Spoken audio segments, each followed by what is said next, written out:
We want to welcome you, Bill de Blasio, Mayor of New York, to Jerusalem. We're honored and pleased to host you here in Jerusalem, our capital city, the holiest city in the world. Your decision to come to our city now, especially during these challenging times, when Israel and Jerusalem are experiencing a cruel wave of terror that targets, as you saw, innocent civilians, is an expression of true friendship and solidarity between residents of New York and the people of America, and Jerusalem and the people of Israel. Mayor de Blasio and I just visited victims recently attacked in this round of violence. And we met Maria, a Christian lady that raised 20 Arab kids in her life, living in the old city. And Pesach, who was just waiting for a bus to go to a doctor. And the family of Richard, who was stabbed on the bus and is in critical situation. Wonderful people that all they did is walk the streets of Jerusalem.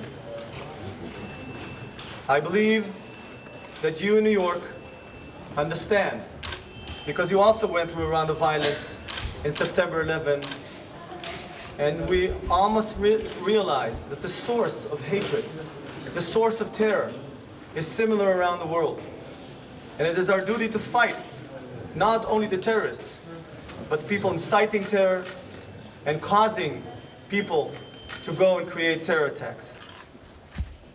There's no doubt in my mind that when we meet in heavy occasions, we will look back at this point that we're together and remember and cherish your visit here at this point in the city of Jerusalem. Welcome, and may we see you next year in Yerushalayim. Thank you so much. Thank you.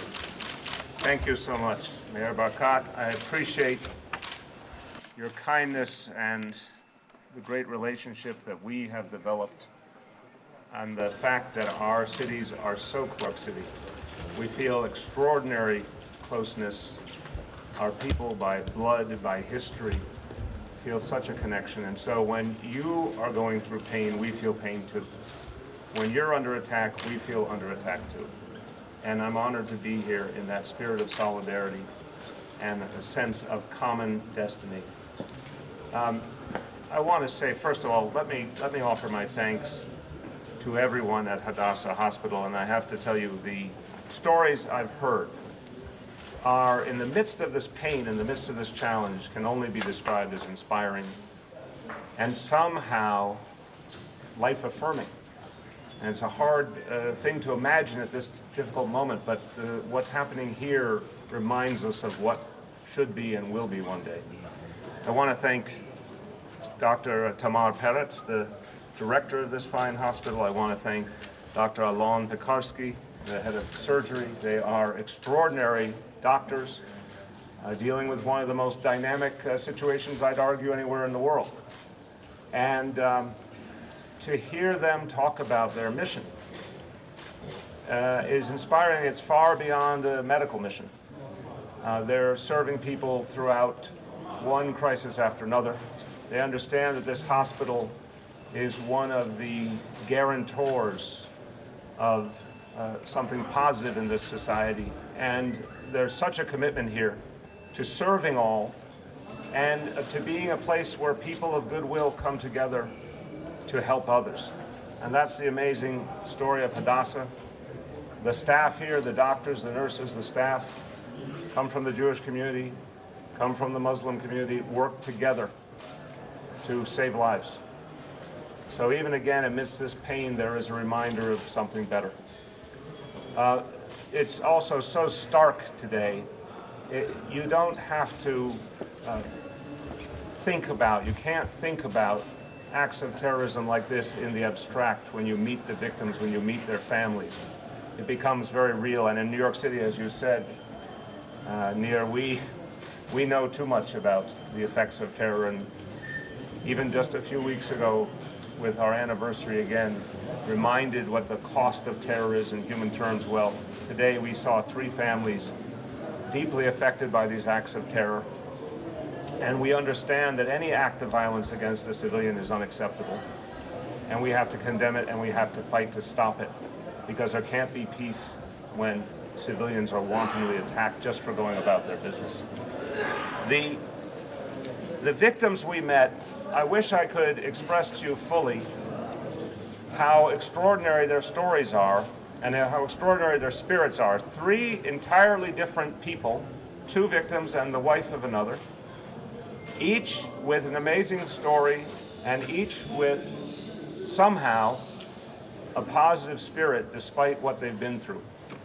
And you heard about Maria Veldman, who came from Holland, a Christian woman from Holland who came here, worked as a nurse at your Mount Scopus Hospital of Hadassah, became devoted to the notion that she would help Arab children who didn't have a home, and proceeded to become a foster parent for 20 Arab children over the years, one of whom was visiting her in the room when we went.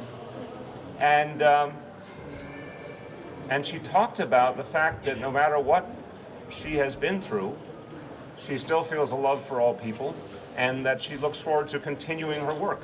And here's someone who you could see their stab wound on her chest. And instead of talking about anger or hatred, she talked about love and her desire to resume her mission.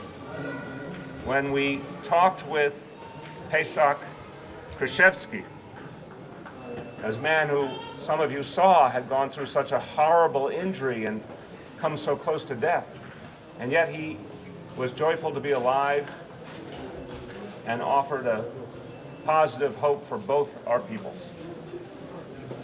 And then finally, Karen Lakin, the wife of Richard Lakin. They're originally from New York.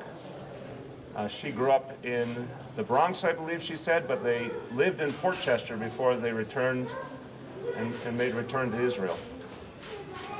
She, it turns out, was a teacher in the very same program that we visited this afternoon, and worked with those schools hand in hand.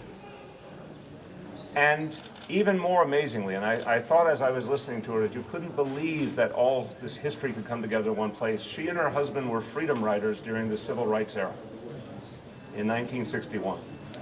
So imagine this couple that had devoted themselves to a better and more free and more inclusive America, then made Aliyah here, devoted themselves to helping the children of Israel, all children of all backgrounds, and then this horrible terrorist attack, and yet her spirit remained undaunted.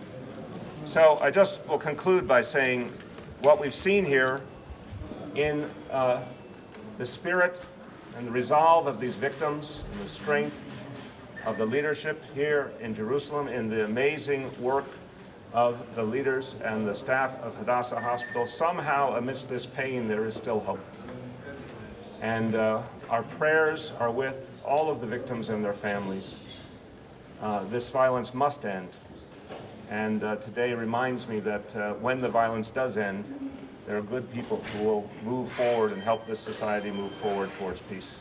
Thank you, everyone, very much. Thank you very much, Bill. Thank you. Welcome. Thank you.